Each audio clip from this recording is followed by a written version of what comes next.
Hey guys! Last week on Outgang Studio, we had a class dedicated to creating skin textures using Substance Painter there. And I want to share with you an excerpt of that class, specifically the part where we were talking about all the research that has gone into the different pigments of the skin and where does skin actually get its color there. And I think it's very interesting to understand that, because if you really understand that, then you pretty much have at your disposal all the information that you need to be able to accurately create skin albedos and not have to worry about whether you are selecting a color for your skin that is a possible color or not that you could possibly have on someone's face or not, you know? All of that research that has been done really defines a sandbox for us in which we are free to play as much as we want, but that has some very clear boundaries to creating really well-created albedos for our skin, and I'm quite happy to share that with you guys. This is the website of someone who's named Craig Donner, and so he has this website that is essentially just a repository of a whole bunch of research that he has done on the topic of skin shading there. So if you start to read a lot of these papers, you'll see that a lot of these papers are actually very old, okay? Now, it's also very dry to read, of course, because we are talking about, we're talking about a lot of math in these kind of cases there, but it's really well worth a read if you guys aren't too afraid of perhaps looking at white papers that have a bunch of math equations in there. It's very, very interesting to go through these there. So I have selected 3 here that are, I think, very interesting. They all kind of give us something a little bit different that we cannot get in one of these other papers on the topic there. So let's go through all of these. I'm not going to sort of resume everything that is in here because that would be quite a lot, but I want to bring you guys on a bit of a journey to sort of like, okay, like what are the main things that bring color within skin here? And I really want to explain these. What Craig explains to us, if you go through these actual papers, is that there's been a lot of research done to sort of understand what are the pigments within the skin where the color actually comes from. And it turns out that there aren't actually that many pigments within skin that really contribute to the overall color of the skin there.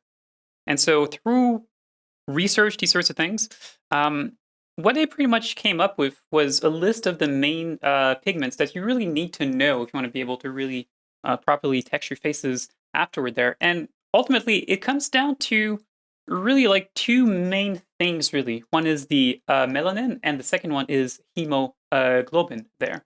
So you probably know the second one, which is essentially another thing that, which we could also call simply blood or red blood cells there, which, we know is of course very red. And certainly that is one of the biggest pigment within the skin, or I believe the term is chromophores or something like that, like the things that contribute to the color of the skin there. So if we read all of these, essentially we will eventually come across this particular graph that we have right here. And this really explains to us that there's really 2 or 3 layers of skin that really contribute to the color that are really important to actually know there. So skin is very translucent, of course, which is where, subsurface scattering shaders come from, of course, In the context of skin, because skin is very, very translucent, the light that will bounce from the skin back to your eye has been scattered throughout the layers of skin there. So it helps to really think about skin as just a series of pigments that absorbed or scatter light at different wavelengths there. But the idea is that, skin is essentially the combination, if you will, of hemoglobin, and the pigment that is within the epidermis is called melanin. Now, this one here is essentially the same one that you'll have within your hair, that you'll have somewhere else within your body, that often gives it a darker color there. And there's a UV protection role that this pigment particularly has. That's one of its biggest function there. That's why it's there, is to essentially protect us from sunlight there. But it also absorbs some of the visible spectrum of light there. And so that is why it is also colored a little bit there. And in a nutshell, these are really the 2 kind of most important things. There's more to it, and we will get to that. But first of all, if you already kind of understand, like just at a basic level, that you have melanin and you have hemoglobin, you're already well on your way to being able to properly understand and texture faces there. So if we continue to go down through this particular document there, what you'll start seeing eventually is that there's been a lot of research that has been done based on, okay, like how much, what is the amount of melanin that you can expect to see within the skin? What is the amount of hemoglobin you can expect to see within the skin? These sorts of things. So if we go down through this particular document, we eventually start to see what color can you expect the skin to have as you change the amount of these two pigments that we have just mentioned there. So, what we have here on the leftmost, if we take a look at the top here, that is simply what happens to the skin as you increase the amount of melanin within the epidermis there. What happens is that you simply go from someone who's very white looking to someone who's simply very black. Really, that's pretty much the range that you have there. And then what we have under that here is what happens as you increase the amount of hemoglobin within the skin, right? So your skin also changes from this very light beige to something that is redder there, or more rose colored in this kind of case here. So as you increase the amount of hemoglobin within the skin, of course, the skin has a tendency to become redder. Just already with these two different variables, right, we can already create a huge palette of skin types, skin colors, and we can already explain a lot of the variations that we'll see on the surface of people's skin there, simply by varying the amount of these two variables, if you see. Now, where it becomes a bit more complex, perhaps, is in the case of melanin, okay? One thing that's actually interesting to note is that there's actually more than one type that exists. So there is actually more than one type out in the wild, if you see what I mean. And so if you have one of the melanin type more, you will wind up with skin that will simply have more of a yellowish kind of appearance. And if you have the different type, you will have a skin that will be more on the tan or brown side of things, And that more or less explains the difference, or that explains a lot of the difference between more Asian skin versus more Caucasian skin. It's simply the particular blend of the melanin type. So we have pretty much three variables on our hand. We have the amount of hemoglobin within the skin, we have the amount of melanin, and thirdly, we have the type of melanin that we have. But that pretty much for us defines a very nice sandbox, if you really think about it, through which you can play, but through which you are also kind of constrained to make sure that you don't start creating skin types that have colors that really don't exist out in the wild there, right? So you can start to put these in, you can start to create graphs, you can start to create lookup textures once you start to understand that, and that is pretty much exactly what they have done. There's a really, really beautiful one right here that you can pretty much directly sample as a color, which is pretty much what we'll do. We'll start to sample that to start to get essentially different skin colors based off of the amount of melanin that we expect to have within the skin, and the amount of hemoglobin that we expect to have within the skin there. So we have these two variables right here. So this is, of course, a 2D lookup table. So we have only two variables right now that are on the X and the Y. So we could imagine a 3D lookup texture in this particular case, where we would have the melanin type. That would be our Z, if you see what I mean. And so you can imagine that this one here would go from slightly more tan, slightly more beige than what we have, to also slightly more yellowish than what we have right now, to account for the melanin type there. So we can sample from this, and we can just change the color towards yellow or towards beige a little bit, depending on how we want to vary that. And we would wind up having more or less our different skin types that are all pretty much accounted for. And yeah, so this is a sandbox, okay, in which we can play. And this is actually very important because pretty much everything that is within the skin itself is certainly everything that's created by the dermis, okay? If there's a color on it, it's probably one of these colors that you have here. If there's a wrinkle somewhere, or rather, if there's a freckle somewhere, if you have like a bunch of moles, the mole will usually, the color where a mole comes from, like it's simply because the skin cells start to produce melanin like crazy. That's why you get moles that are very dark there. They simply produce melanin like crazy. But this is still, again, within our sandbox here. Okay, so what I have done is that I have pretty much grabbed a bunch of pictures off of Texturing XYZ as a reference. Now, if you guys go to their website there, so if we go to Texturing XYZ directly, you see, like, because what they're actually doing, right, is that if you go here, you go to multi-channel faces. Look at all the little thumbnails that they have, and you can actually open some of these, right?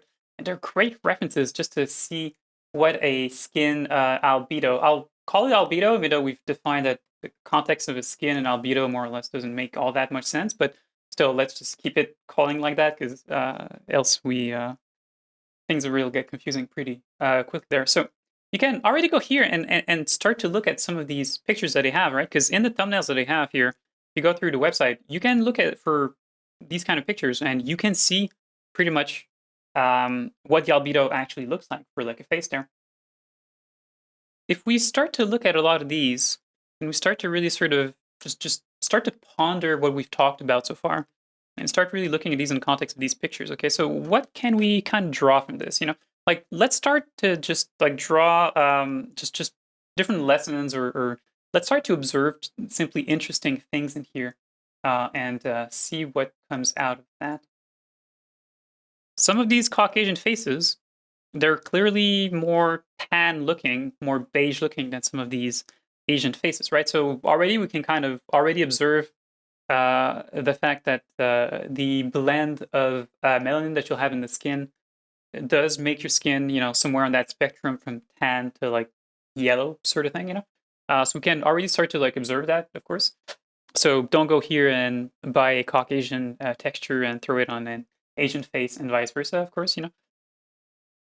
But other than that, like one thing that becomes very, very interesting too very quickly is that all the zones that are redder are places where there is simply more blood at the surface of the skin there.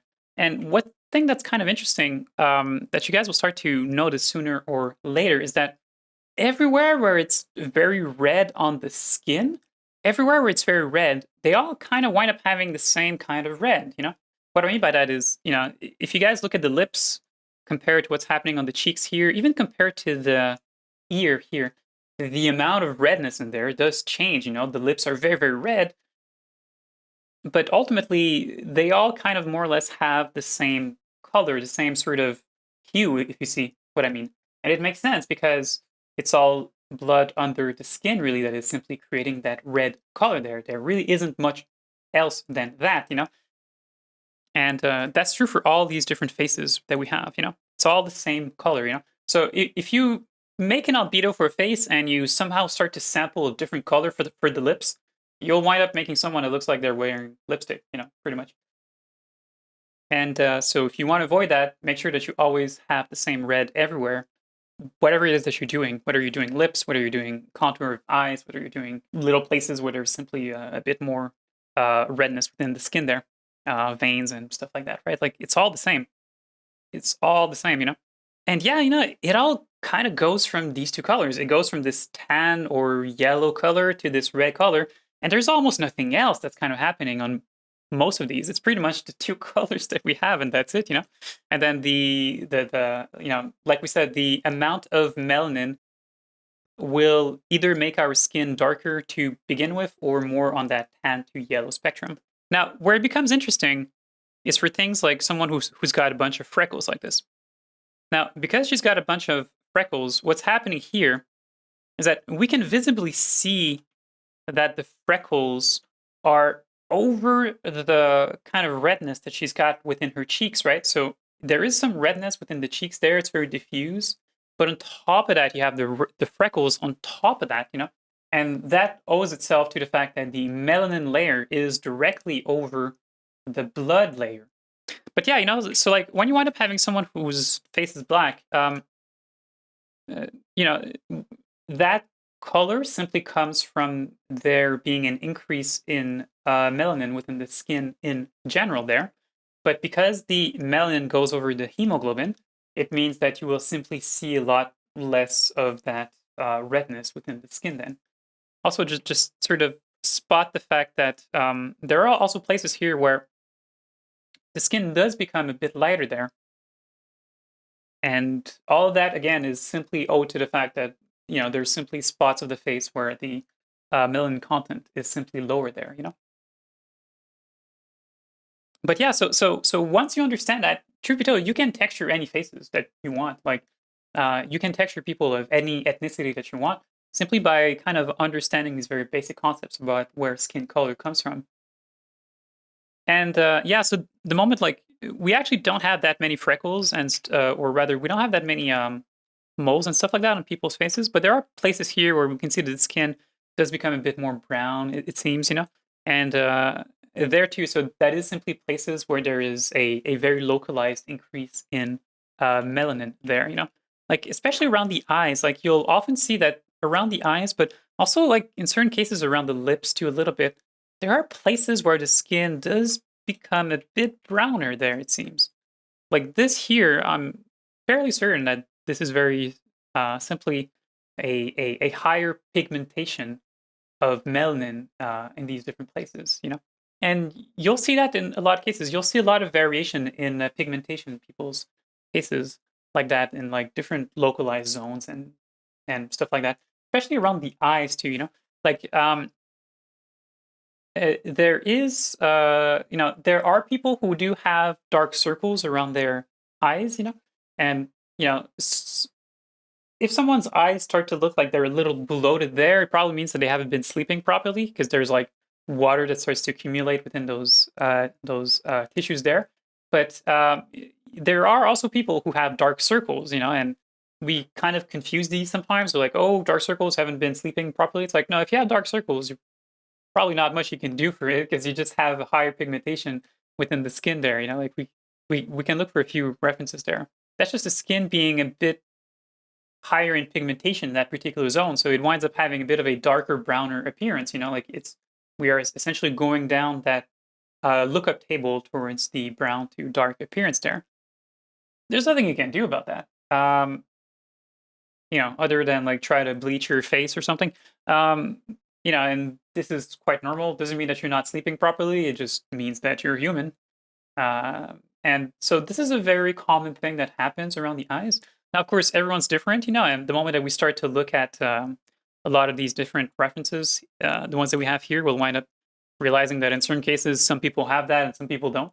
Um, Other cases where it actually seems to be the opposite, there's places that seem to have a bit less melanin around their eyes, like this. So there's so much potential variation here, that we can't really draw any sort of exact conclusion there. But I just want you guys to at least observe and pay attention to that. Like the amount of melanin we have within the skin varies in a very localized zone. One thing that I also find fascinating is that a lot of these people, they do also have a bit of a brown halo around some of their lips. Like if we take a look here, there's a bit of brownness around the lips too, and that's again just a bit of more melanin within that particular zone there. Like this here, there's a bit of brownness here. There's like almost like a bit of a line of like melanin here that is kind of forming around the lips there, right? Whereas in her case here, there really isn't all of that much here that is kind of happening. So she winds up having a vermilion border that's almost becoming almost white, so there's a bit less melanin in there, We're still sampling from the same lookup table that we have seen before, like we're not going to go and suddenly start to sort of eyeball colors, because if we do that, then it's very likely we'll wind up doing something that probably shouldn't really be on a face to begin with in terms of color there. Yeah, so there is one more variable that we haven't talked about, which is that there are other things within the skin that absorb light, which is what happens in the case of veins or hair follicles within the skin, and like other stuff that does kind of give off a bit of a grayish, greenish, bluish appearance to the skin there. So in one of the later papers, then he has added this particular third layer, if you will. If you consider that the two layers that we have at the beginning, so one is the melanin and the second one is the hemoglobin. In between those two, he added like a third sort of infinitely thin layer that is simply an absorption layer that happens when you have blood vessels and other things that simply absorb a lot of the light. And which helps to explain why in certain cases you wind up having these kind of little greenish things or bluish things under the skin there. There's this conception or this misconception perhaps that the like arteries are red and that veins are blue. There's this kind of misconception. And if you look at like a lot of like anatomy papers too, or like anatomy books, they'll also be kind of displayed like that to sort of help you sort of understand which one is which, because of course, they have a different function, of course. And that is also driven by, seeing veins like this under the skin and be like, well, this is clearly blue, I can see it, it's blue. And that's actually not how that works, because if you take some white light and you take something that you're like, okay, you absorb red color, and so you shoot white light at it, this absorbs the red. What comes out of it? Like what bounces off? It's not red because that has been absorbed. What bounces off is everything else. So that's why, like when you have something that absorbs red or that is kind of reddish in appearance, just like a blood vessel is, the color that it will afterward emit back will be everything but red. And so that's why you wind up having a greenish to bluish appearance to a lot of blood vessels. You're simply looking at the inverse, if you see what I mean, than the actual color that actual thing has. And so that's why we see blood vessels as like bluish in kind of appearance. But if you were to dissect someone, you would see that, as you pull off the layers of skin, that this is eventually red. And if we go back to those references from texturing XYZ, it also explains when people have a lot of facial hair, why you also wind up having skin that also starts to look like there is a lot of that absorption that is going on, and you start having a bit of this kind of greenish to bluish appearance to the skin in certain cases there.